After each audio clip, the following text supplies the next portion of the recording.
सम्मानित बंधुगण, जीवन में हर व्यक्ति सुख चाहता है, परंतु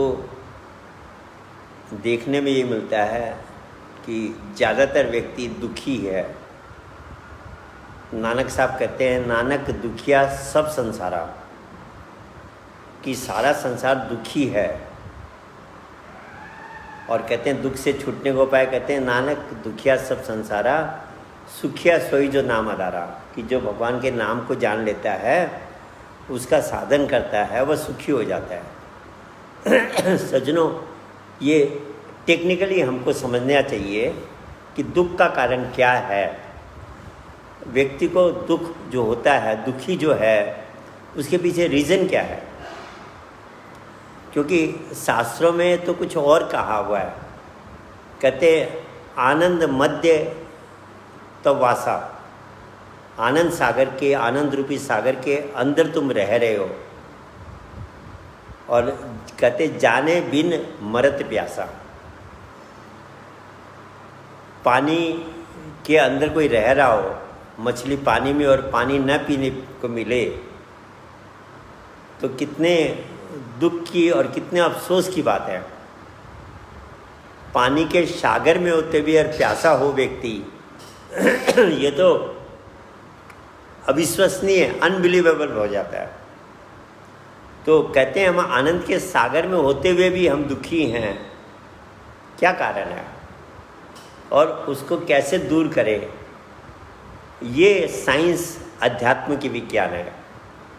लोग कहते हैं जी आज तो साइंस ने सब कुछ दे दिया, सब कुछ, सारी फैसिलिटी साइंस ने दे दी, पर सज्जनों साइंस सुख नहीं दे सकी। एक ऐसी चीज़ है जिसका आंसर, जिसका सॉल्यूशन साइंस के पास नहीं है। मुझे एक छोटा सा दृष्टांत याद आ गया कि एक बार भगवान विष्णु दान करने में लगे थे, जो जो मांगे दे रहे थे। बगल में लक्ष्मी जी भी बैठी थी। व्यक्ति आ रहे, जो मांग रहा दे रहे, जो मांग रहा दे रहे। देते देते उन्होंने एक चीज़ अपने पाँव के नीचे छुपा ली और बाकी जो भी चीज़ें थी सब बांट दी, जो भी उनके पास था सब बांट दिया। लक्ष्मी जी देख रही थी कि भगवान ने एक चीज़ अपने नीचे छिपा ली है, बाकी सब दे दिया है। तो जब सब बांट दिया, सब चले गए, तो लक्ष्मी जी कहने लगी, प्रभु ये आपने पाँव के नीचे क्या छिपाया है, क्या है वह। कहते लक्ष्मी, वो सुख और शांति है। अगर मैं सब कुछ दे दूंगा तो लोग मुझे क्यों याद करेंगे। तो एक चीज़ मैंने अपने पास रख ली है, वह है सुख और शांति। संसार में आपको सब कुछ मिल जाएगा। देवी देवताओं को प्रार्थना करेंगे तो जीवन में बहुत से उपलब्धियां आपको प्राप्त हो जाएगी। कोई कहता है जी मुझे पास करा दो, देवी देवता के आगे हाथ जोड़ता है, मंदिरों में प्रार्थना करता है, पास हो जाता है, पैसा मिल जाता है, नौकरी मिल जाती। ये सब कुछ भगवान ने ओपन कर रखा है। सबको अधिकार दे दिया कि तुम जो चाहो दे दो। पर सज्जनों, एक चीज़ भगवान ने अपने पास रख रखी है, सुख और शांति। साइंस कितना भी डेवलप कर जाए, साइंस कितनी भी प्रगति कर जाए, साइंस कभी भी व्यक्ति को सुख और शांति नहीं दे सकती। तो सज्जनों, ये सुख और शांति कैसे मिलेगी और हम दुखी क्यों हैं, इसको हमें टेक्निकली समझना पड़ेगा। दुख का कारण क्या है। सिंपल भाषा में लोग कहते हैं मन ही दुख का कारण है। शास्त्रों में लिखा है कि बंधन और मोक्ष का दोनों का कारण मन है, दुख और सुख का कारण भी मन है। पर सज्जनों, ये मन कैसे दुखी बनाता है, टेक्निकली हमको समझना पड़ेगा। आपको पता है हमारे दिमाग के दो भाग हैं। हमारा जो कॉर्टेक्स है, जिसको सेरेब्रम भी कहते हैं, ये सेरेब्रम के दो भाग हैं, बायां और दाहिना। विज्ञान ने ब्रेन के ऊपर बहुत खोज की। खोज करने के बाद में विज्ञान ने ये बात कंफर्म की और इस बात का पता लगाया कि मनुष्य का जो ब्रेन है, ह्यूमन बीइंग का जो ब्रेन है, मानव का जो ब्रेन है, वो सारे पशु प्राणियों से स्पेशल है। जो इसके अंदर क्वालिटीज़ है, एनालिटिकल क्वालिटीज़ है इसमें, वह वैसा ब्रेन, वैसा सोफिस्टिकेटेड इंस्ट्रूमेंट किसी भी योनि में किसी के पास भी वैसा ब्रेन नहीं है। और यही विशेषता के कारण कहा गया कि बड़े भाग्य मानुष सन पावा। और सब चीज़ें हमारे से 21 मिलेगी आपको पशुओं में। आप हर चीज़ को देखेंगे, अगर एनालाइज करेंगे, देखने की क्षमता हमारे से ज़्यादा पशुओं में है, सूंघने की क्षमता हमसे ज़्यादा पशुओं में है, सुनने की क्षमता हमसे ज़्यादा पशुओं में है, किसी भी भोग को भोगने की क्षमता हमसे कई गुना ज़्यादा पशुओं में है। हमारी इंद्रियां जितनी बलवान है उससे काफ़ी बलवान और प्राणियों की इंद्रियां हैं। तो मनुष्य जीवन की कोई विशेषता नहीं है। यही एक विशेषता है कि हमारा जो ब्रेन है वो स्पेशल है। साइंस ने भी इस बात को स्वीकार किया है कि मनुष्य का जो ब्रेन है वह बिल्कुल स्पेशल है। उसमें जो क्षमताएं हैं वो पशु प्राणियों के ब्रेन में नहीं है। साइज भी इसका बड़ा है और इसमें जो इसकी जो मशीनरी है वो भी बहुत स्पेशल है। हाँ, उसके बाद भी वैज्ञानिक के पास, क्योंकि वैज्ञानिक माइंड को एक्सेप्ट नहीं, मन को एक्सेप्ट नहीं करते, वह ब्रेन और माइंड को एक ही मानते हैं। वो नहीं मानते कि माइंड अलग है, ब्रेन अलग है। पर उनके सामने एक समस्या है कि ब्रेन में जो मैंपन का अनुभव होता है, जो चेतना का अनुभव ब्रेन करता है कि मैं हूँ, मैं ये कर रहा हूँ, ये चेतना कहाँ से आ रही है, इसका जवाब वैज्ञानिकों के पास नहीं है और मिलेगा भी नहीं जब तक वो मन के अस्तित्व को स्वीकार नहीं करेंगे। जब तक उनकी ये समझ में नहीं आएगा कि माइंड और ब्रेन दो चीज़ है। ब्रेन में जब हमारा माइंड जुड़ता है तब वो माइंड कॉन्शियस माइंड बनता है। और स्पेशली अगर इसको हम और गहराई से बोले तो जब बाएं मस्तिष्क में हमारा मन जुड़ता है वह कॉन्शियस माइंड है। और दुखों का कारण मैं तो ऐसा मानता हूँ, आप इसको अन्यथा न लें, ये कॉन्शियस माइंड ही है। विचित्र भी है पर दुखों का कारण भी है, क्योंकि ये इनकम्प्लीट है, इसकी क्षमता सीमित है। और इसीलिए क्या होता है, जब माइंड इससे जुड़ता है, ये कॉन्शियस माइंड बनता है, तो ये पूर्णता को प्राप्त करना चाहता है। ये चाहता है हर चीज़ मेरी परफेक्ट हो जाए। पर सज्जनों, आधी चीज़ कभी भी परफेक्ट नहीं होती है। पुरुष को भी कहा गया, उसकी घरवाली को अर्धांगिनी कहा गया। पुरुष को भी आधा अंग माना जाता है, जब शादी हो जाती कहते पूरा हो गया। तो ये ब्रेन, बायां ब्रेन आधा है और आधा दाहिना ब्रेन है।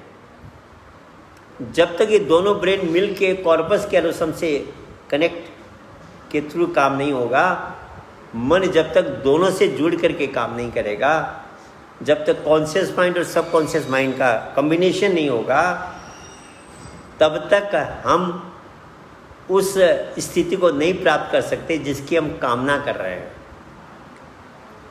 और ये बायां मस्तिष्क दुखों का सागर बन जाता है। अनेक इच्छाएं उत्पन्न होती है, क्योंकि मन एक्चुअली इन्फिनिटी को ढूंढ रहा है और बाएं मस्तिष्क में इन्फिनिटी की क्षमता है नहीं, तो ये परेशान हो जाता है। और इस पर इतना लोड पड़ जाता है कहते हैं हमारे मस्तिष्क में वैसे तो पूरे सेरेब्रम और सेरेब्रम दोनों को मिलाने से तो 86 बिलियन न्यूरॉन्स हैं, कोशिकाएं हैं। 1 बिलियन का मतलब समझो 100 करोड़ होता है। 86 बिलियन का मतलब हो गया 8600 करोड़। और उसमें जो ये हमारा जो सोचने वाला मस्तिष्क है, जिसका हम सेरेब्रम कॉर्टेक्स कहते हैं, उसमें 16 बिलियन है। 16 बिलियन का मतलब 1600 करोड़। अब क्षमता तो इतनी बड़ी है, पर वह क्षमता तब होगी जब दोनों ब्रेन मिलकर काम करेंगे।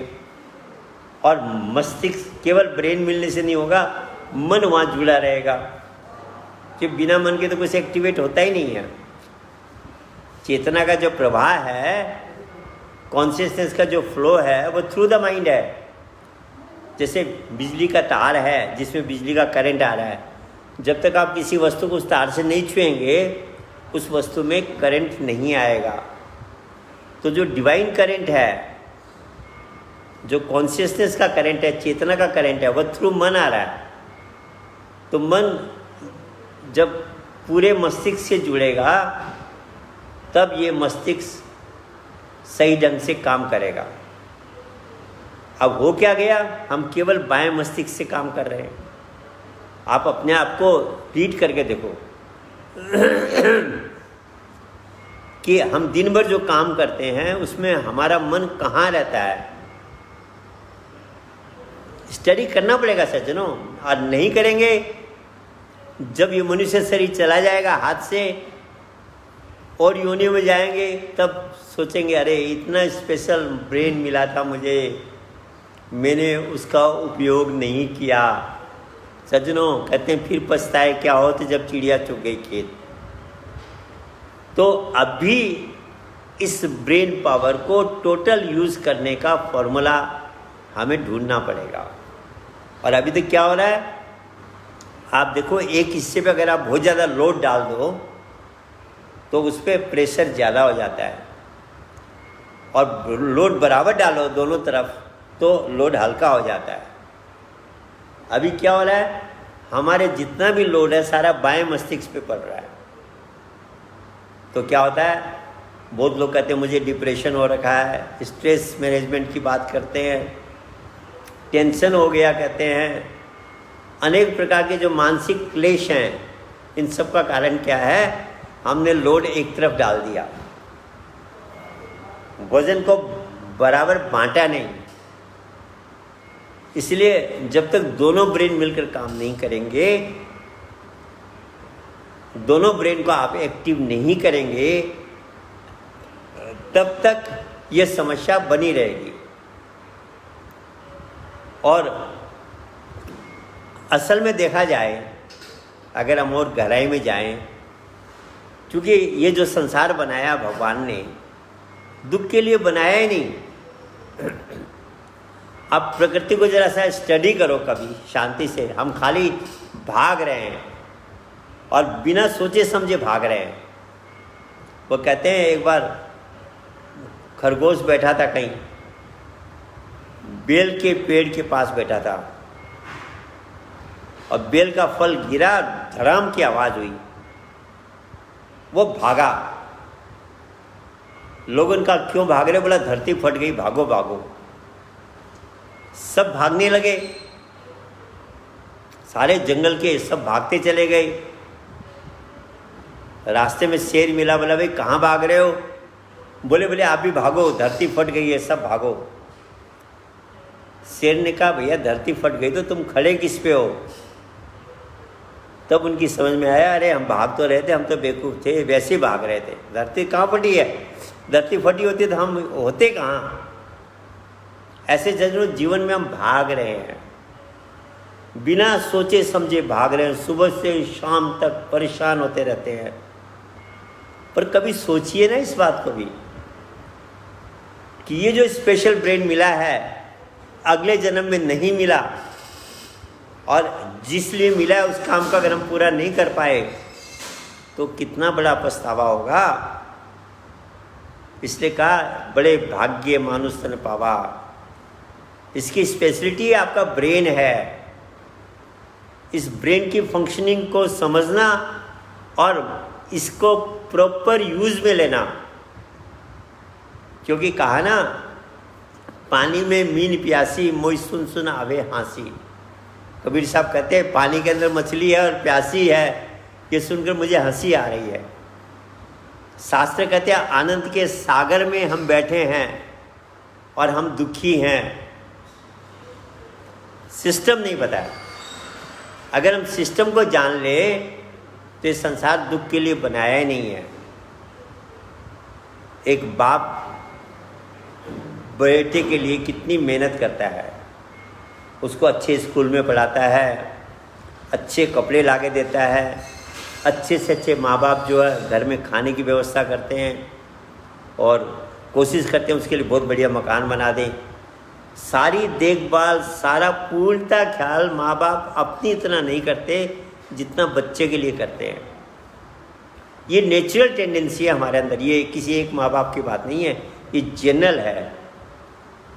तो सज्जनों, यही गुण, यही नेचर भगवान का है कि जब उसने अपने आत्मा रूपी पुत्रों को भेजा संसार में, उनके लिए सारी स्पेशल व्यवस्था की है। प्रकृति में क्या नहीं है आपके लिए, कितनी तरह की संभावनाएं, कितने तरह के सुख साधन उसने आपके लिए उपलब्ध करा दिए। जन्मते ही पहले माँ के उसमें दूध डाल दिया कि आप भूखे न रहो। ऐसी व्यवस्था कोई करता है? एडवांस में बच्चा जन्मता है, माँ के उसमें चूचों में दूध आ जाता है। कितना कितना प्लानिंग से उसने काम कर रखा है। आप अगर शरीर के अंदर के भी सिस्टम देखोगे, फुल प्लानिंग से शरीर बनाया गया है। प्रकृति में देखोगे, पूरी प्लानिंग से प्रकृति बनाई गई है। कितना सुंदर सजा करके उसने बनाया है। शरीर के रोग ठीक करने के लिए इतनी प्रकार की औषधियाँ हैं और हर औषधि में, हर फल फ्रूट्स में उसने सिम्टम्स भी डाल रखे हैं कि कहते हैं पहले पहले जो ऋषि होते थे, जो हमारे वैद्य होते थे, वह पहाड़ों में जहाँ भी जड़ी बूटी के पास जाते थे और प्रार्थना करते थे कि मैं कल आपको लेने आऊँगा, आप कृपा करके तैयार रहना और आपके अंदर क्या गुण है, क्या क्या आप फायदा करती हो, वह भी मेरे को प्रकट कर देना। और सज्जनों, ऐसा होता था। आप कहोगे जी कैसे हो सकता है? होता है क्योंकि पहले वाले जो ऋषि होते थे वह साधना करते थे। तो जब वह जड़ी बूटी के पास जाते थे अगले दिन, उनको इंट्यूशन होता था कि जड़ी बूटी का ये कलर इस काम आएगा, इसकी ये डिज़ाइन ये काम करेगी। फलों में भी आप देख लीजिए, भगवान ने जिस फल को हमारे शरीर के जिस अंग की डिज़ाइन से बनाया है, वो उस अंग को फायदा पहुंचाता है। तो कितना ख्याल रखा है उसने। और उसके बाद बाप बेटे के लिए इतना करे, फिर भी बेटा दुखी रहे, क्या किया जाए? इसका मतलब खुद ही कहीं गड़बड़ कर रहा है। इतना ही नहीं, वो रोज़ की खबर भेजता है कि तुम ये करो, ये मत करो। आप कहोगे जी मेरे पास तो कभी खबर आई नहीं। सज्जनों, आती है। हमने कान बंद कर रखे हैं। कोई बोल रहा है, हम कान बंद कर लें, कान में कुछ ठूस ले तो हमको कान से सुनाई पड़ेगा। वह हर समय मैसेज भी भेज रहा है हमारे लिए, क्या उचित है, क्या अनुचित है, क्या करने से हम बेटर हो जाएगा हमारा लाइफ।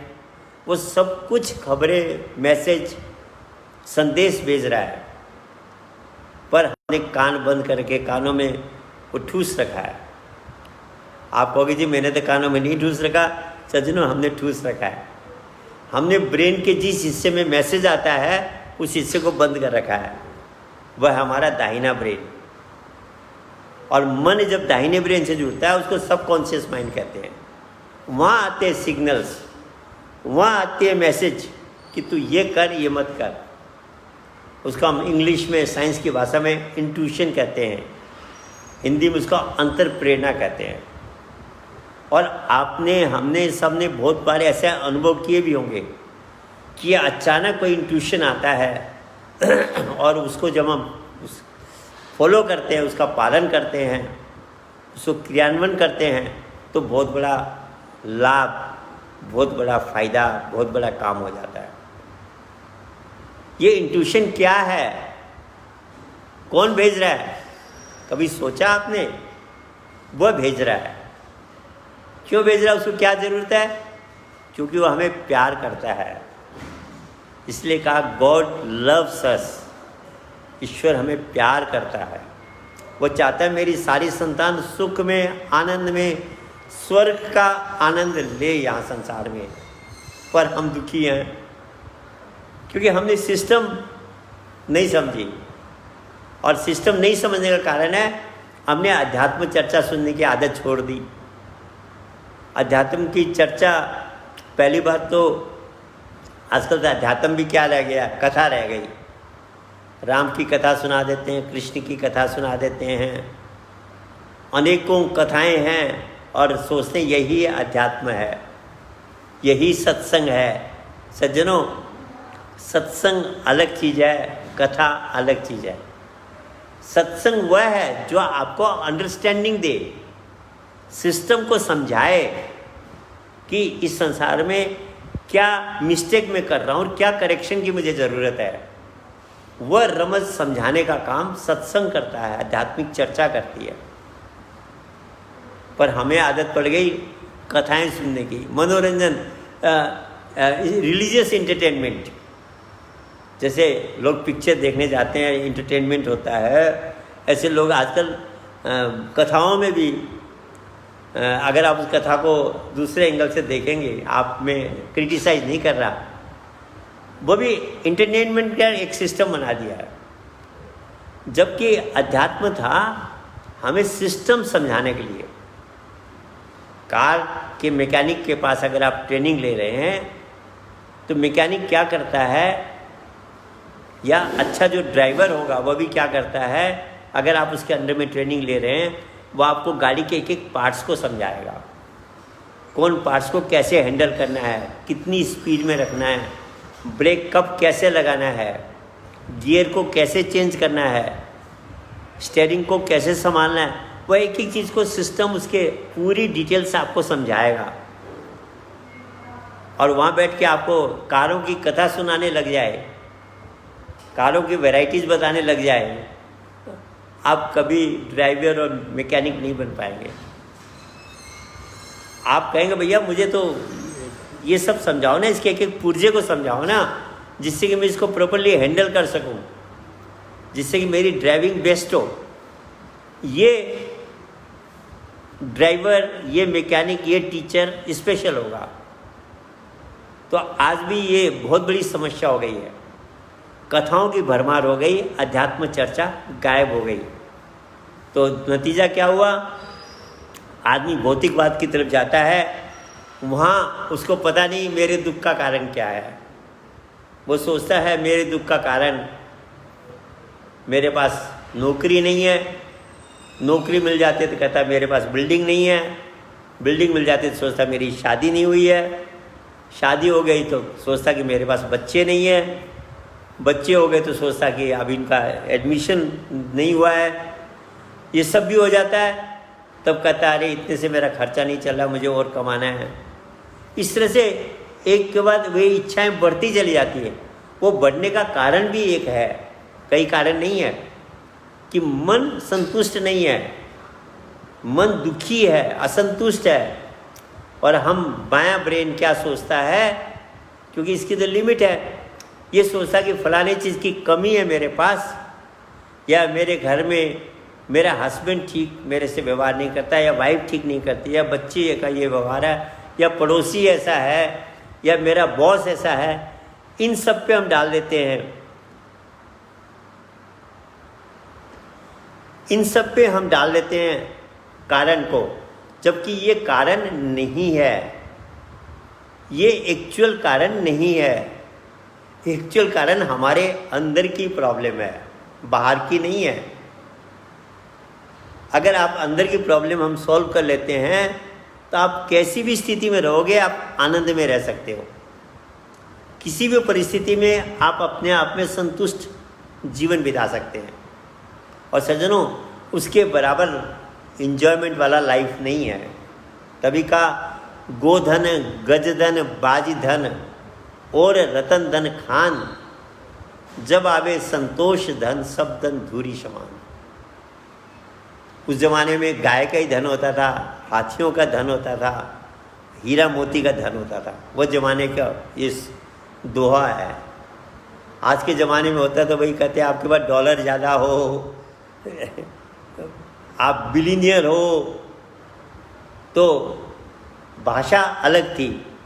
अर्थ यही था कि अगर आप बिलीनियर भी बन गए, मिलीनियर नहीं बिलीनियर भी बन गए, करोड़पति मल्टी मिलीनियर बिलीनियर बन गए, अरबपति भी बन गए, पर कहते हैं वह अगर आपके जीवन में संतोष नहीं है, सुख नहीं है, तो कहते सब धन धूरी समान, बेकार है, साथ जाएगा नहीं। कमाया तो बहुत, लोग कहते हैं कि जी बहुत धनी है, बस आपकी यश प्रतिष्ठा हो जाएगी, लाइफ एंजॉय नहीं करेंगे। तो सज्जनों, सिस्टम को समझिए कि हम वास्तव में सुखी कैसे हो सकते हैं। कुछ ही नहीं करना है, थोड़ा सा चेंज करना है। जब बुल्ले शाह से पूछा गया, एक जिज्ञासु ने पूछा, एस्पिरेंट ने पूछा, रब द की पाऊना, ये सुख कैसे मिलेगा, भगवान कैसे मिलेगा? वह हंस के कहने लगे, रब द की पाऊना, इतने पूछना इतने लाऊना।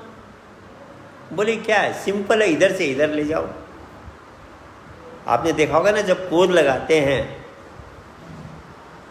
पोद जब लगाते हैं प्याज की, तो एक जगह लगाने के बाद वहाँ से उखाड़ के दूसरी जगह लगाना पड़ता है, तब जाके वह उगता है। ऐसे धान का भी है, चावल का भी है। तो उन्होंने कहा कि इधर से हटा के इधर ले जाओ। क्या मतलब है? मन को, क्योंकि चेतना डायरेक्ट तो कुछ कर नहीं रही है, वो उसका तो जो भी फ्लो थ्रू माइंड है। जैसे बिजली का करंट है, करंट तार के थ्रू से आ रहा है, तार जिधर छुएंगे उधर करंट आएगा। तो मन रूपी तार से चेतना का करंट आ रहा है। अब इस मन को कहाँ से हटाना है, कहाँ लगाना है? बाएं मस्तिष्क से हटा के दाहिने मस्तिष्क में लगा देना है। कुछ नहीं करना है, खाली ये सिंपल सॉल्यूशन है। और सिंपल ही नहीं, यही एक मात्र सॉल्यूशन है, दो भी नहीं है। अब इसके अलावा हम सोचें कि और भी कोई सॉल्यूशन होगा सुख प्राप्त करने का, सज्जनों नहीं है। जैसे हाइड्रोजन और ऑक्सीजन मिला के पानी बनेगा, आप कोई और तत्व मिला दो, 2 एटम, पानी नहीं बनेगा। पानी अगर आपको पैदा करना है तो हाइड्रोजन और ऑक्सीजन ही मिलाना पड़ेगा। ये अटल सिद्धांत है। ऐसे ही ये अटल सिद्धांत है कि अगर आपको सुख को पाना है, भगवान को पाना है, आनंद के सागर में डुबकी लगानी है, तो आपको मन को बाएं मस्तिष्क से हटा के दाहिने मस्तिष्क में ले जाना पड़ेगा। अब सज्जनों, इसका फॉर्मूला क्या है? आप ज़बरदस्ती ले जा नहीं सकते। बाहर की कोई चीज़ होती है तो चलो खींच के यहाँ से यहाँ हटा दी। पौधा कहीं लगा तो उसको हटा के दूसरी जगह लगा दिया। अंदर इस मन को बाएं मस्तिष्क से हटा के दाहिने में कैसे ले जाएंगे? मन पकड़ में भी नहीं आता। विज्ञान अभी तक, मैंने एक बार मन के ऊपर कोई स्पीच दी थी, एक ने कमेंट लिख रखा था, बोला मन है ही नहीं, आप जबरदस्ती मन मन कर रहे हो, mind mind, there is no existence of mind. Science इस बात को यही कहती है। वो ब्रेन को ही माइंड कहती है, माइंड को ही ब्रेन कहती है। जबकि वह अभी भी कंफ्यूजन में है साइंस। क्योंकि मैंने जब न्यूरोलॉजी का आर्टिकल्स पढ़ता हूँ मैं कभी ब्रेन को लेकर, वह साइंटिस्ट इस बात को स्वीकार करते हैं कि ब्रेन के अंदर जो चेतना वाली स्थिति है, ब्रेन तो ठीक है, उसमें जो चेतना का प्रभाव होता है, मैं हूँ, कॉन्शियसनेस जो आती है वो कहाँ से आती है? जब हम बोलते हैं कि मैं ये करा, मैंने ये किया, मेरे जीवन में ये है, ये जो मैं का आभास है ये कहाँ से आता है? ये सज्जनों, मन जब कनेक्ट होता है तब ये चेतना, ब्रेन चेतन बनता है। उसके बिना ब्रेन भी जड़ है, ब्रेन भी कुछ नहीं है, केवल मशीन है। ये मशीन एक्टिव तब होती है जब मन इससे कनेक्ट होता है। और आपने महसूस भी किया होगा, मन आपका कहीं है तो आपके सिस्टम काम नहीं करती। मन के साथ जुड़े रहने पे आँख देखती है, मन के साथ जुड़े रहने पे कान सुनते हैं। तो मन का कनेक्शन होता है तब ये बात बनती है। पर इस मन को बाएं ब्रेन से दाहिने में कैसे ले जाएं? कॉन्शियस माइंड को, क्योंकि मन बाएं ब्रेन से जब रहता है तो कॉन्शियस माइंड है, और जब दाहिने में जाता है तो सब कॉन्शियस माइंड बनता है। लोग आजकल सब कॉन्शियस माइंड को लेके एक्सेप्ट कर रहे हैं, फिलोसोफर्स भी, दार्शनिक लोग भी एक्सेप्ट कर रहे हैं कि सब कॉन्शियस माइंड बहुत पावरफुल होता है। पर सज्जनों, ले जाएं कैसे? साइंस के पास इसका कोई फॉर्मूला नहीं है। दाहिने ब्रेन के न्यूरॉन्स को एक्टिव करने का कोई फॉर्मूला विज्ञान के पास नहीं है। केवल जरा सा, वो कहते हैं ना, चूहे को मिल गई हल्दी की गांठ, पंसारी बन बैठा। बाएं हाथ से लिखने से दाहिने ब्रेन के न्यूरॉन्स 0.5 to 1% एक्टिव होते हैं, इतना ही साइंस को मिला है और ढूंढ रही है। और ढूंढने से भी इसको अंत में उसी बात पे आना पड़ेगा जिसको आज अध्यात्म कह रहा है। सज्जनों, अध्यात्म फिलोसॉफी नहीं है, अध्यात्म अंधविश्वास नहीं है, अध्यात्म भी एक साइंस है। इसके लिए अगर प्रॉपर शब्द है, विज्ञान को फिजिकल साइंस कहेंगे आप अगर प्रॉपर वर्डिंग करते हैं, और अध्यात्म को मेटाफिजिकल साइंस कहेंगे। ये हायर साइंस है, बाहर की विज्ञान लोअर साइंस है, ये हायर साइंस है। और दोनों का कॉम्बिनेशन जिसके जीवन में होगा वही वास्तव में सुखी होगा। अब अगर विज्ञान की प्रगति नहीं होती है, आपको एक गांव से दूसरे गांव में जाने में घंटों लगते थे। शहरों में जाना पड़ता था, कितने दिन पैदल चल के आदमी शहर में पहुंचता था, अभी मिनटों में पहुंचता है। अमेरिका जो कितना दूर है, कुछ घंटों में, 18-20 घंटे में अमेरिका पहुंच जाता है व्यक्ति। ये साइंस ने ये उपलब्धियां दी। तो भौतिक विज्ञान भी जरूरी है, पर मानसिक विज्ञान भी, मेंटल साइंस भी, जिसको स्पिरिचुअल साइंस, मेटाफिजिकल साइंस कहते हैं, वह भी जरूरी है। और वह जो मेटाफिजिकल साइंस है उसको सीखना पड़ेगा, समझना पड़ेगा। और इसके लिए पहला जो स्टेप है का प्रथम भक्ति संतन कर संगा। पहले आपको सुनने की आदत डालनी पड़ेगी, स्पिरिचुअल डिस्कोर्सेस को, कथाओं को नहीं। कथा भी सुनिए, कोई उसमें बुरा नहीं है, पर कथाओं के साथ साथ आपको इंटरटेनमेंट, स्पिरिचुअल इंटरटेनमेंट लिया आपने, कोई बात नहीं, अच्छी बात है, वो भी कुछ परसेंटेज में उपयोगी है। लेकिन आपको अध्यात्म को समझना, अगर इसको और सिंपल भाषा में कहूँ, ब्रेन, माइंड और कॉन्शियसनेस, मस्तिष्क, मन और चेतना का जो ज्ञान है, ये अध्यात्म है। और इन तीनों के बारे में पूरी जानकारी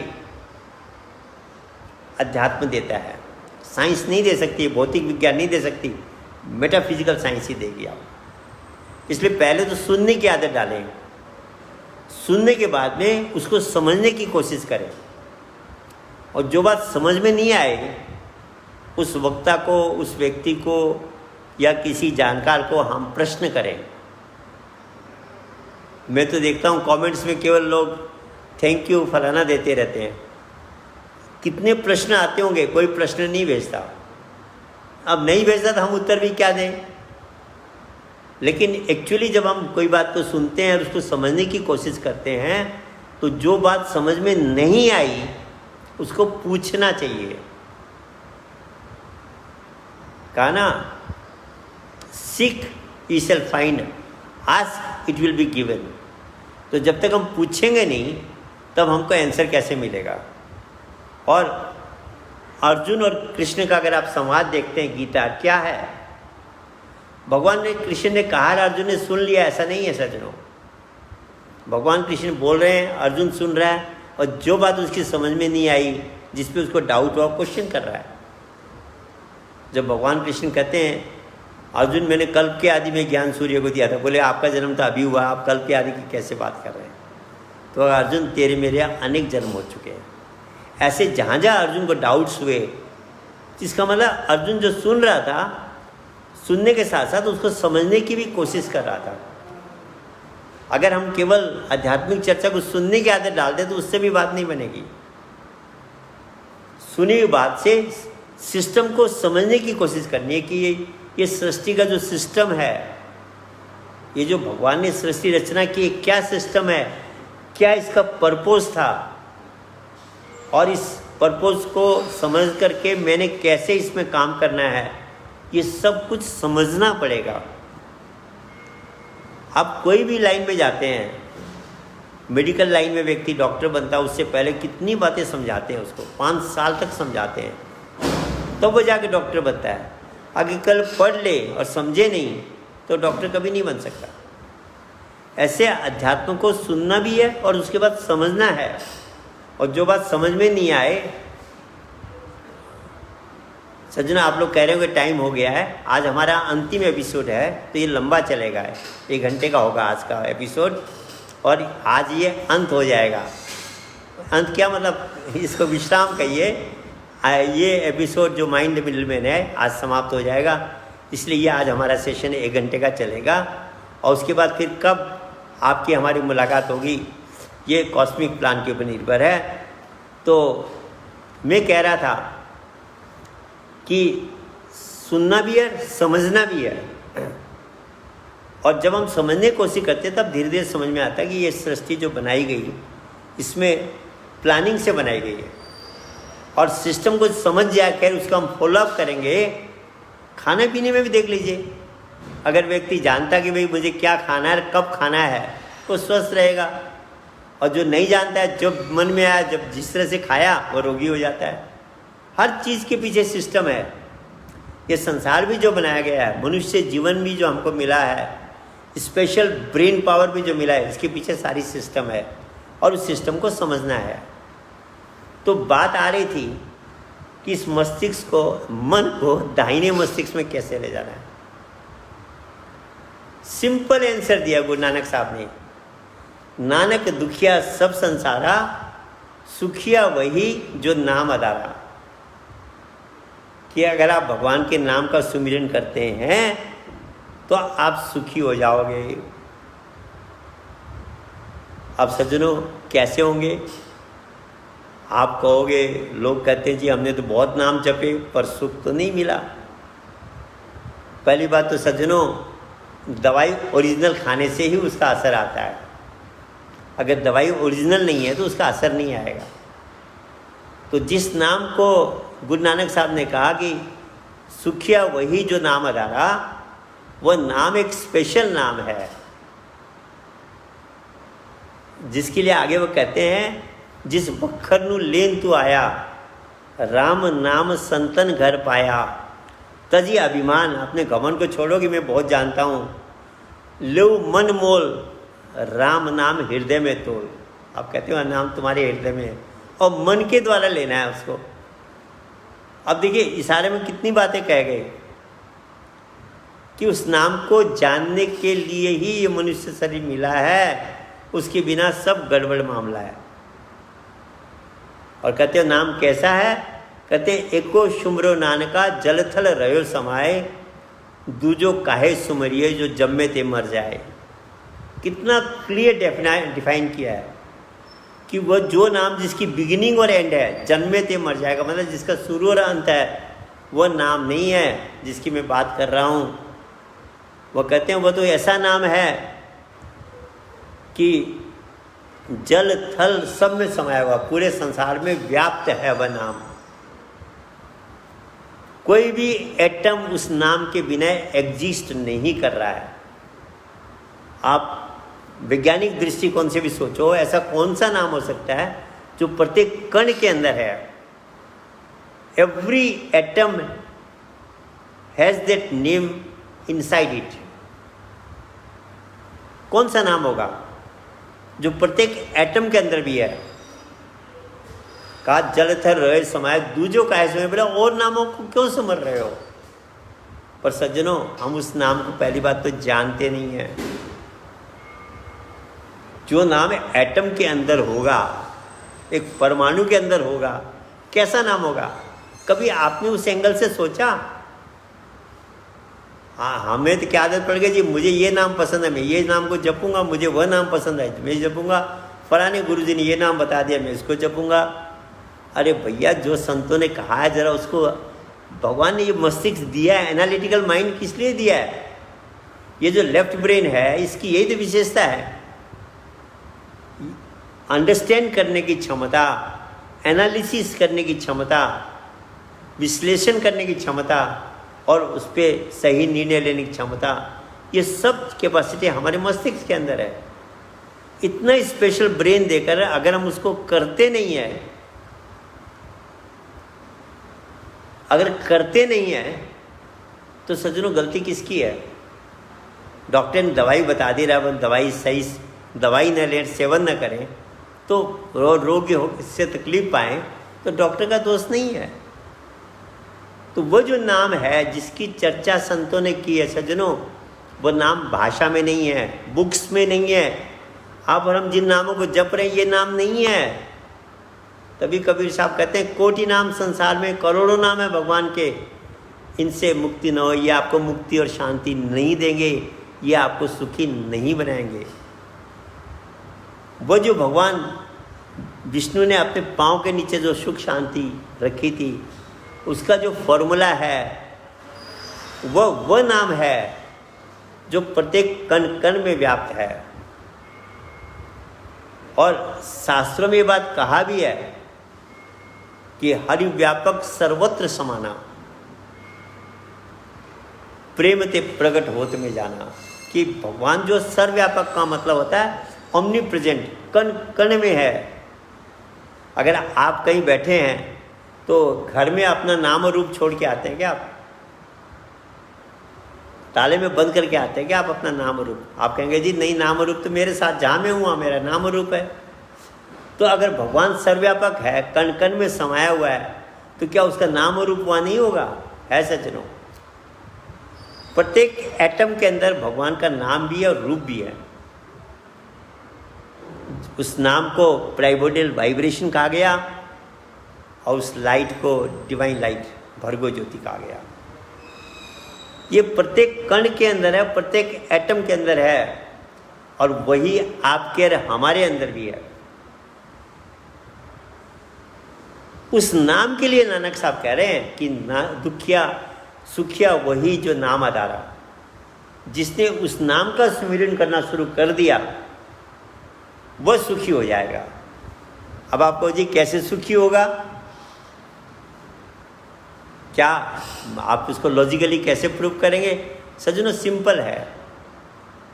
वह नाम जो है वह बाएं ब्रेन का विषय नहीं है। बायां ब्रेन फिजिकल है, ये कोई भी फिजिकल चीज़ को ग्रहण करता है, फिजिकल चीज़ के बारे में सोच सकता है, इसकी एक लिमिट है। ये मेटाफिजिकल को एक्सपीरियंस नहीं कर सकता। तो वो जो नाम है वो तो मेटाफिजिकल है, उसको केवल मन ही अनुभव कर सकता है। अब यहाँ मैं मन को ब्रेन से अलग कर रहा हूँ, आप इसको सीरियसली लेंगे। मन ही केवल उस नाम को अनुभव कर सकता है, और वह नाम कहाँ है? आपके श्वासों को चला रहा है। कुछ लोग कहते हैं श्वास जो आवाज़ दे रहे हैं वही वह नाम है। सज्जन नहीं है। श्वास आपके एकदम सूक्ष्म भी हो जाएंगे तो वह नाम विद्यमान होता है, क्योंकि श्वास नाम को पैदा नहीं कर रहे, उस नाम के कारण श्वास चल रहे हैं।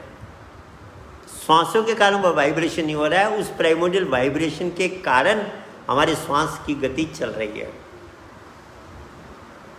तो वो जो नाम जो हमारे श्वासों को चला रहा है वह भाषातीत है, शब्दों से परे है, मस्तिष्क की थिंकिंग से परे है। उस नाम में जब हम अपने मन को जोड़ते हैं तो क्या होता है, मन बाएं ब्रेन से कट ऑफ हो जाता है। यही है, यही स्पेशल बात समझने की है कि जब हम मन को उस नाम में लगाएंगे, मैं अगेन उस नाम शब्द को यूज कर रहा हूँ, वो जो मेटाफिजिकल नेम है, वो जो पराभौतिक नाम है, जो भाषा में नहीं है, शब्दों में नहीं है, वो जो प्राइमोडियल वाइब्रेशन है, जब हम मन को उसमें जोड़ेंगे, कहना सरल, सजनों जोड़ने में मेहनत पड़ती है शुरू में, हर चीज़ में प्रैक्टिस की ज़रूरत पड़ती है, कोई भी काम सीख करते समय।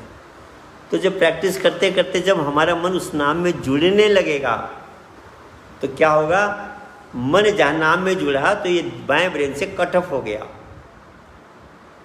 उस समय मन की जो एनर्जी है वह राइट ब्रेन को एक्टिवेट करती है, राइट ब्रेन के साथ रहती है। तब आपका माइंड जितना उस नाम में लगेगा उतनी देर उसकी एनर्जी दाहिने ब्रेन को कनेक्ट होगी और नतीजा क्या होगा, आपका सबकॉन्शियस माइंड एक्टिव होने लगेगा।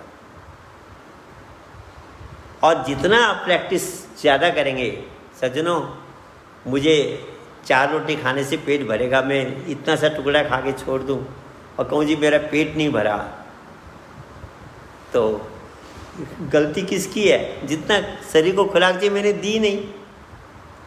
ऐसे मन को भी खुराक कितनी देनी है वो देनी पड़ेगी आपको। 5 मिनट बैठ गए, 10 मिनट बैठ कर सोचिए जी मेरे को शांति सुख का अनुभव नहीं हुआ। हाँ सज्जनों, जितनी खुराक चाहिए मन को देनी पड़ेगी। और जब हम इसको रिक्वायर्ड डोज देने लग जाएंगे, दवाई का भी डोज होता है कि भाई आपको 2 चम्मच लेना है और आप आधी चम्मच लो, जी मेरा तो रोग पूरा ठीक नहीं हुआ, तो सज्जनों डोज तो पूरा लेना पड़ेगा। मन को भी उस नाम का डोज जितना चाहिए उतना देना पड़ेगा। और जब वो उतना डोज देंगे तो राइट ब्रेन एक्टिव होने लगेगा। लेफ्ट आपका ऑलरेडी एक्टिव हो गया है। बच्चे में देखिए ठीक ऑपोजिट होता है, क्योंकि बच्चे ने गर्भ में नाम का सुमिरन किया है तो बाहर आता है उसका राइट ब्रेन तो एक्टिव रहता है पर लॉजिकल ब्रेन एक्टिव नहीं है। इसलिए हम कहते हैं बच्चा कुछ नहीं जानता। पर आज के विज्ञान ने, टीवी ने, रेडियोज़ ने, न्यूज़पेपर्स ने, ये सब ने हमारे बाएं मस्तिष्क को तो बहुत एक्टिव कर दिया है। तो ये तो एक्टिव हो गया, अब दाहिना भी एक्टिव करना है। अब सपोज करिए एक व्यक्ति का दाहिना पांव चल रहा है, बायां नहीं चल रहा है, वो भी लंगड़ा के चलेगा। किसी का बायां चल रहा है, दाहिना नहीं चल रहा, वह भी लंगड़ा के चलेगा। और जिसके दोनों बराबर पावरफुल है वो मस्ती से चलेगा। बचपन में हमारा दाहिना पाँव ही मान लीजिए थोड़ी देर के लिए काम कर रहा था, बायां नहीं कर रहा था। बड़े हो गए, बायां कर रहा, दाहिना नहीं कर रहा। दोनों पाँव, दोनों ब्रेन जब तक एक्टिव नहीं होंगे, इस लाइफ को हम सही ढंग से, सही मायने में लीड नहीं कर सकते। और जवानी में तो सोचते क्या है, ये सब ऐसे ही है। सजनों जब बुढ़ापा आता है तब पछताना पड़ता है कि अरे मेरे पास कईयों के फ़ोन आते हैं, मैं पूछता हूँ जी आपकी उम्र कितनी हो गई, बोली जी 60 साल हो गई। मैंने कहा अब आप अध्यात्म में इंटरेस्ट ले रहे हैं? बोला जी पहले तो सोचते थे ये सब कुछ ऐसे ही है। तो सज्जनों खैर देर आए दुरुस्त आए कहते हैं, पर एक्चुअली बिलो 20 में इस दाहिने ब्रेन को एक्टिव कर लेना चाहिए।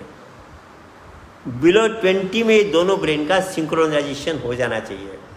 दोनों पाँव आपके एक्टिव होने चाहिए, ब्रेन के दोनों हेमिस्फीयर इक्वली काम करने चाहिए। तब आप देखो जीवन फिर आप कहोगे अरे ये जीवन तो क्या है, मस्त सब कुछ के सारे सुखों के लिए बनाया हुआ है। वास्तव में ऐसा है। हाँ, उसके बाद भी कुछ लोग दुख उठाते हैं। वह किस लिए उठाते हैं? औरों के लिए, वो परमार्थ की भावना से। सब कुछ होते हुए भी औरों के लिए कष्ट उठाते हैं सज्जनों। वो महान पुरुष का जीवन होता है, भक्तों का जीवन होता है। वो दुख नहीं है, वह उस दुख में भी अलग सुख है, उसके अंदर भी मस्ती है। जब आप औरों का भला करते हैं तकलीफ उठा के, एक ऐसा आनंद आता है जिसको दूसरा महसूस नहीं कर सकता। तो कष्ट दुख उसके बाद जो उठाता है वो औरों के लिए उठाता है, उसको अपने जीवन में दुख नहीं है। और ऐसा होता है तो सज्जनों, दाहिने मस्तिष्क में मन को ले जाना पड़ेगा और दोनों ब्रेन का सिंक्रोनाइजेशन होना पड़ेगा। तब हम पूर्णता की प्राप्ति, सुख की प्राप्ति, शांति की प्राप्ति करेंगे। और तभी कहा कि मछली पानी के अंदर है, पर जब तक वो पलटती नहीं है तब तक वो पानी नहीं पी सकती। ठीक ऐसे ही मन जो हमारा एक्सट्रोवर्ट है, ब्रेन के साथ कनेक्ट हो गई, इंद्रियों से कनेक्ट है, जब हम उस नाम में लगाते थे मन रिवर्स हो जाता है, क्योंकि वो नाम स्वयं एनर्जी है, जिसको अब आत्मा परमात्मा ये जो शब्दों का झगड़ा है, सिंपल शब्द में आप उसको चेतना कहो, कॉन्शियसनेस कहो। मन जब चेतना में लगता है तो पलट गया, उसी का उल्टा नाम जपे जग जाना, वाल्मीकि भय ब्रह्म समाना। सजनों, उल्टा नाम का मतलब मरा मरा मार मार नहीं जपा था। वह नाम का वाइब्रेशन उल्टा है। आप कहोगे जी कैसे उल्टा है? पेड़ की जड़ नीचे होती कि ऊपर होती है? आप कहेंगे जी नीचे होती है। जब गर्भ में आप थे, हम थे, तो सिर, जिस शरीर की जड़ ये है, मस्तिष्क है। जड़ को आप काट दो तो पेड़ ढह जाता है। आप यहाँ से गला काट दो, व्यक्ति जिंदा रहेगा। पाँव काट दो तब भी रहेगा, हाथ काट दो तब भी रहेगा, पर ये गला काटते नहीं रहेगा। ये जड़ ऊपर, पेड़ की जड़ नीचे होती है। गर्भ में ये पेड़ सीधा था, अब क्या हो गया? उल्टा हो गया। तो जो वाइब्रेशन है वो भी ऐसे हो गया। उस वाइब्रेशन को एक्सपीरियंस करना, उसको कहा गया उल्टा नाम। अब सज्जना आप कहेंगे जी आप अर्थ को आप ट्विस्ट कर रहे हो। सज्जनों, मैं ट्विस्ट नहीं कर रहा, साइंटिफिकली ये बात सच है। वो जो वाइब्रेशन हमारे अंदर है, जो मेटाफिजिकल नेम है, वो उल्टा ही है। और उसमें जब हम मन को जोड़ेंगे, ये मन, देखिए प्रैक्टिस तो करना पड़ेगा। योग तो कहते हैं कि एक बार में कम से कम 2 घंटा बैठे आदमी, तब जाके मन धीरे धीरे स्थिर होके दाहिने ब्रेन को एक्टिवेट करेगा। सूर्य में तो क्या होता है, वो संकल्प विकल्प उठते हैं, इधर गए उधर गए, इधर गए उधर गए, कुछ न कुछ हुआ। तो अपने को बैठने का, साधना का अभ्यास करना पड़ेगा। और जब, पर उससे पहले हमको जानना पड़ेगा उस चेतना को, वो जो हमारे अंदर नाम और प्रकाश के रूप में है, वाइब्रेशन, साउंड और लाइट के रूप में हमारे अंदर है, वह सबके अंदर एक ही है सज्जनों, अलग अलग नहीं है। भगवान अलग अलग नहीं है। उसको जब हम एक्सपीरियंस करेंगे और उसमें जब मन को जोड़ेंगे, हमारे अंदर वह नाम के रूप में भी और प्रकाश के रूप में भी, जिसके लिए कहा भर्गो देवस्य धीमहि धियो यो न प्रचोदयात्, कि मैं भर्गो ज्योति का ध्यान कर रहा हूँ। भर्गो ज्योति ध्यान कर रहा हूँ, जपना नहीं है सज्जनों। आज तो हम गायत्री मंत्र जप रहे हैं, जब तो जिब्या से रहे हैं, बाएं ब्रेन से कनेक्टेड है। तो आपका मन कहाँ रहा? बाएं मस्तिष्क में रहा। कहाँ से आपको हमें सुख की अनुभूति होगी? कहाँ से हमारा सबकॉन्शियस माइंड एक्टिव होगा? कहाँ से हमारा राइट ब्रेन में कनेक्शन होगा? नहीं सज्जनों, वह गायत्री मंत्र केवल जपने तक सीमित नहीं है, करने वाला मंत्र है। मैं पानी पी रहा हूँ, जैसे केवल कहना नहीं होता, करना भी होता है। मैं खाना खा रहा हूँ, कहना भी होता है, कहने के साथ साथ करना भी होता है। हम फ़ोन में किसी को बोल रहे हैं हाँ जी मैं खाना खा रहा हूँ, और खाना नहीं खा रहे, तो वो बात तो अधूरी हो गई ना। तो हम कह रहे हैं, भगवान के सामने बोल रहे हैं भर्गो देवस्य धीमहि, कि मैं भर्गो ज्योति का ध्यान कर रहा हूँ। दियो यो न प्रचोदयात्, मेरे मन को, बुद्धि को अपनी ओर ले चलो, मीन्स कॉन्शियसनेस से कनेक्ट कर दो। तो मन को जब हम चेतना में जोड़ते हैं तो मन पलटते हैं। पलटने का मतलब फ्लो को रिवर्स किया हमने। ये पहले भी मैं आपको सुना चुका हूँ कि इसी को लेकर एक दोहा कहा गया, कबीरा धारा अगम की सदगुरु देई बताए, धारा को उल्टा किया तो स्वामी से मिलाए। रिवर्स करना है। चेतना से जो मन में आ रही है फ्लो, मन से ब्रेन के थ्रू, इंद्रियों के थ्रू ये सारा सिस्टम, सेरेबेलम, आपके ये जो भी स्पाइनल कोड, ये सबके नर्वस सिस्टम के थ्रू से जो फ्लो जा रही है, ये मन में आई, मन के बाद ये सारे शरीर में गई। मन से ही आप इसको रिवर्स कर दोगे। रिवर्स कैसे करोगे?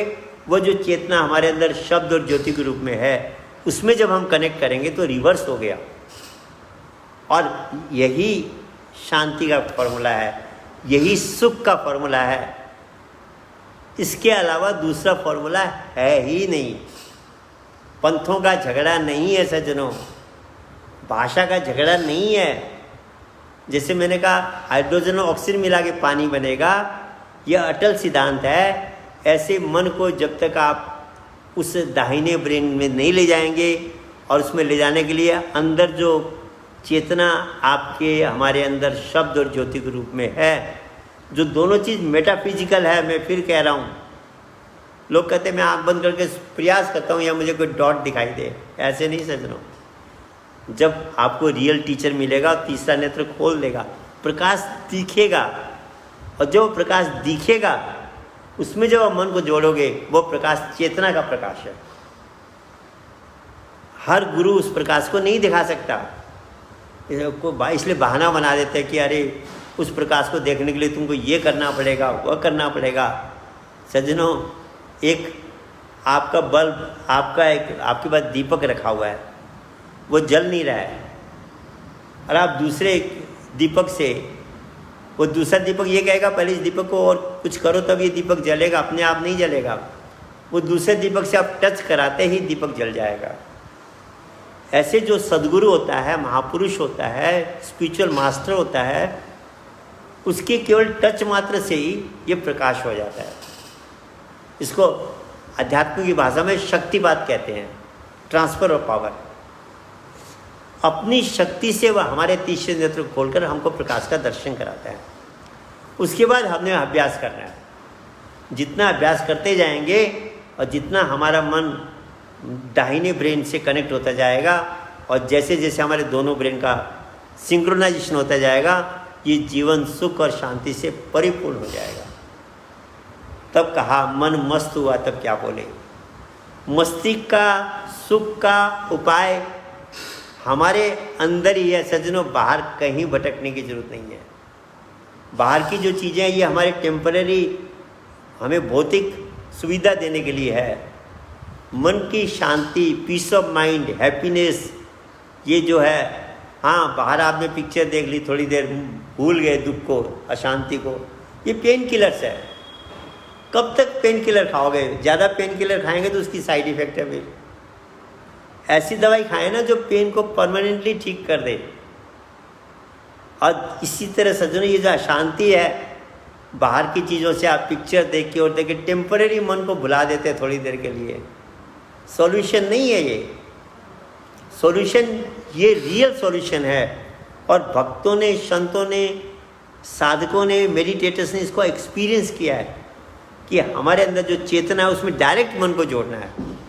आजकल मेडिटेशन के नाम से भी बहुत सी दुकानें खुल गई है, पर सज्जनों रियल मेडिटेशन वह है जिसमें आप मन को उस चेतना से अपने अंदर जोड़ दो, और जहाँ जुड़ने लग गई तब आपको पता लगेगा कि मेरे अंदर तो सागर है, खजाना है आनंद का। कितना ही ले लूँ, कितना ही बांट लूँ, इसकी कोई लिमिट नहीं है। तभी तो कहा मीराबाई कहती है, पायो जी मैंने नाम रतन धन पायो, वस्तु अमोलक दी मेरे सदगुरु, करी कृपा अपनायो, जन्म जन्म की पूंजी पाई, जग का सभी गंवायो, पायो जी मैंने नाम रतन धन पायो। तो सज्जनों, शुरू में मैंने कहा था, नानक दुखिया सब संसारा, सुखिया वही जो नाम आधारा। तो दुखों के सागर से मुक्त होने का फॉर्मूला मन को राइट ब्रेन में ले जाना है। उसके लिए उस नाम को, मेटाफिजिकल नेम को जानना है। उसकी साधना करने से ज़रूर हम भी सुखी होंगे। और ये प्रचार भी हमको करना है, सेल्फिश नहीं होना है, जिससे दुनिया के लोगों को भी पता लगे कि सुख का उपाय हमारे अंदर है और उस साधना को सारा संसार करेगा तो अनेक प्रकार के जो प्राकृतिक प्रकोप भी आ रहे ये भी समाप्त होंगे और ये संसार सुख और शांति और आनंद में ये सारा संसार रह सकता है। तो आज ये कार्यक्रम का हमारे यहाँ समाप्ति है। ये माइंड द मिडिल मैन कार्यक्रम समाप्त हो रहा है और उसके बाद जब वो कॉस्मिक डिज़ायर होगी आप और हम फिर मिलेंगे। तब तक के लिए सबको मेरा नमस्कार।